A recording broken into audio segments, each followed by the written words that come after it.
Yes, it's a note from my daughter saying, "Dad, can you buy me makeup?"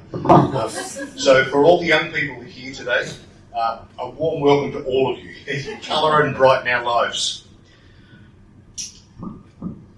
Many years ago, walking the streets of Calcutta, India, I was confronted by the sight of two children. They were lying cuddled together, motionless in the middle of a crowded footpath. And as a father of children myself, I stopped, uncertain if those emaciated children were alive. I was looking just at humanity. And as confronting as this was, even more heartbreaking was the throng of humanity that were walking around the children, or over the children, mobile phones in their hands, didn't even, that's cute, mobile phones in their hands, not even breaking to look at the children. Here's human suffering at their feet, and they are walking around and they are walking over. Many years later, I am still saddened at how an increasingly interconnected world, humanity can be so disconnected from the cries of humanity, and in fact the tears of Mother Earth itself.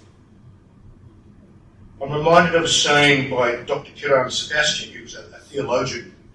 He said, "The enemies of a religion cannot be other religions. The enemies of religion cannot be other religions. The enemies of religions are poverty, injustice, illiteracy, exploitation, discrimination, and all that subverts the spiritual goal of fullness of life for all people."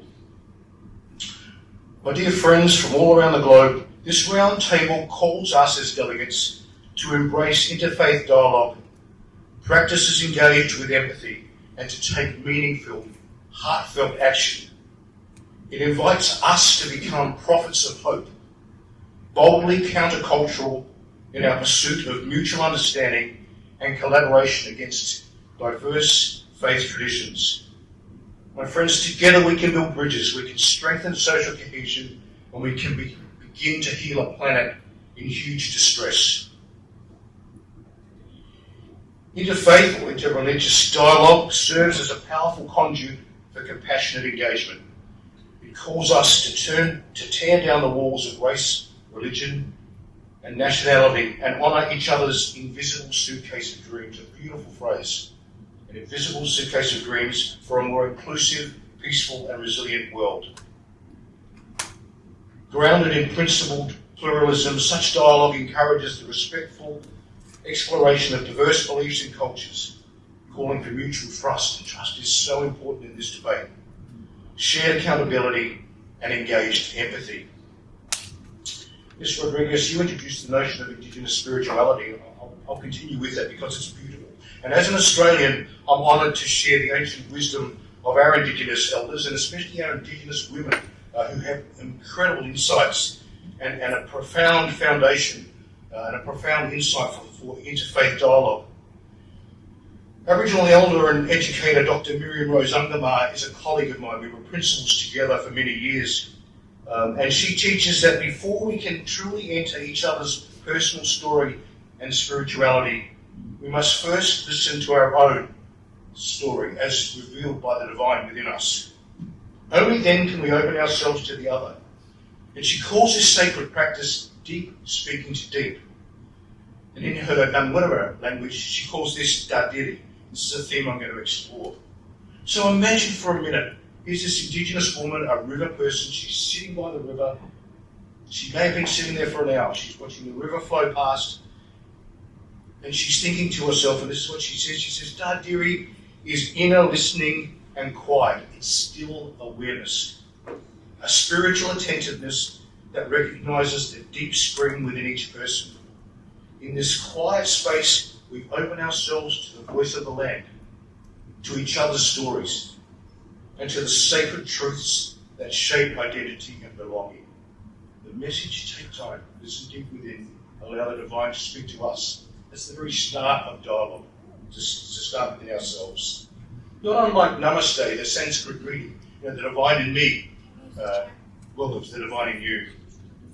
Both invite us into a sacred presence with one another, where vulnerability is embraced, trust is nurtured, and empathy is cultivated, and healing becomes possible. Dardiri transcends interfaith or interreligious dialogue from debate to communion, from reaction to reflection, and from charity to co-creation, working together. Australia is a home to one of the most multicultural, diverse nations in the world. It espouses egalitarian, democratic, and inclusive values through its commitment to multiculturalism as government policy nationally at state and local levels. Cultural and religious diversity is protected through acts of parliament. Grounded in the nation's diverse faith communities and nuanced by First Nations spirituality, we have a colonial past, we have post-war immigration, and enduring waves of multicultural settlement. Faith discourse celebrates differences, seeks common ground to embody a commitment to a shared moral vision of a more just and respectful society, both within Australia and then beyond the globe. Interreligious dialogue and education in Australia flourishes within a legal and policy framework that actively protects and celebrates cultural and religious diversity. And it's not only embedded in legislation, it's reflected in some of our national acts, where we speak with respect about shared identity. One of the things we do in Australia before we start any speech is we acknowledge the traditional custodians of the land, our Indigenous people. We do that in Parliament, we do that in meetings, we do that in a conference such as today. This is deeply respectful and really comes to the heart of celebrating the divine within. Interfaith dialogue and education engage directly with some of the nation's most urgent and complex challenges. Faith provides a space and an unapologetic and unambiguous values framework to challenge and collaborate on issues that shape our shared future. We have many issues in Australia, not unlike anywhere else in the world. Religious prejudice and discrimination, rights for refugees and migrants, reconciliation for our Indigenous people, giving them a voice in Parliament, domestic violence, youth crime, child protection, housing affordability. Does this ring true for your countries? Cost of living, human rights and gender equality, climate change, the list goes on and on. There are many local examples of how we're trying to address this, and one that I'm involved in is called it's a Catholic organisation called the Sovereign Order of Malta, which includes global relief. Uniquely, the order is a sovereign entity under international law. It's apolitical, it's impartial, and it's non-partisan. It also serves as a permanent observer of the United Nations, and we're meeting right now. Sovereign without being a nation, it fulfills its Christian duty to care for people in need, regardless of identity or belief. Its mission to serve the sick and the poor through hands-on service could include medical care in Timor-Leste, where we've got a clinic delivering emergency aids in warring nations right across the globe, responding to emergencies around the globe, or perhaps something simple like gifting a coat to a homeless person.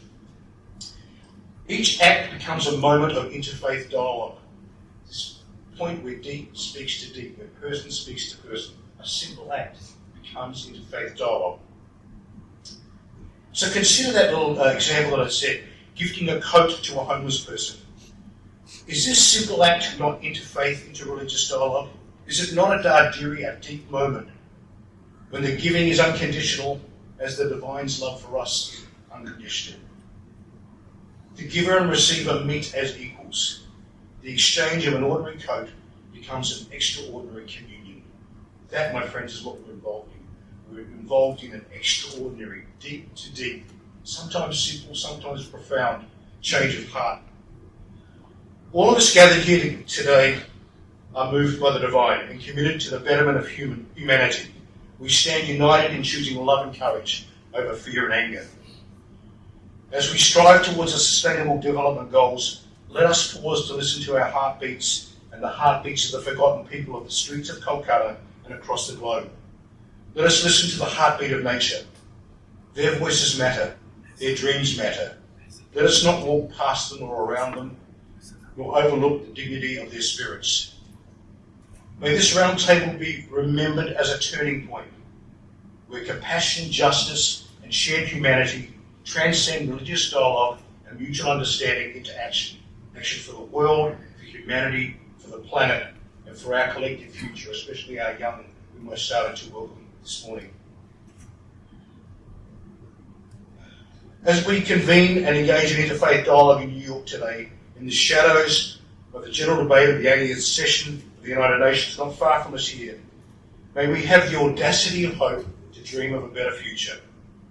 And Mr. Naziri mentioned Mr. Gula, and I'll finish with a quote from him, and for those that are close to him, you can even close your eyes and imagine him saying, he said, "Our old world will experience an amazing springtime. The springtime will see the gap between rich and poor narrow. The world's riches will be distributed more justly. There will be no discrimination based on race, colour, language, or worldview. And basic human rights and freedoms will be protected. Individuals will come to the fore, and learning how to realise their potential will ascend on the way to becoming the most elevated human on the wings of love, knowledge, and belief." Thank you. And I'll answer just in terms of the medical as well. Stan, I can see you. We've been doing some work with palliative care and just sitting with people in their last moments, that sacred last moment of life, recording their story. Sometimes the feedback we're getting is we want to express our faith as we move to the next life. So there's a beauty in just sitting still and listening. A very quick story, I was working in Africa with women dying with AIDS, and I was sitting with a woman. We sat for quite a while in silence, but there was great dialogue happening in that silence. She didn't move. I got up to leave, I gave her a bag of rice, I heard she had eaten for quite a while. She still didn't move, there was no reaction whatsoever. And I got up and I left. As I was leaving, I turned around again, I came back, I had this little gift, it was a little koala. I put that in her hand, I kissed her forehead, and she started to cry. You know, when we are with people, sometimes we think it gives us great mysteries of this earth, and the divine reveals himself, herself to us through the beauty of nature. So I have no answer, but to know that yes, the divine is everywhere, and it is up to us to seek the divine wherever he or she may appear, and to look after this planet and look after the planets around us as well, because that is a gift that we must cherish.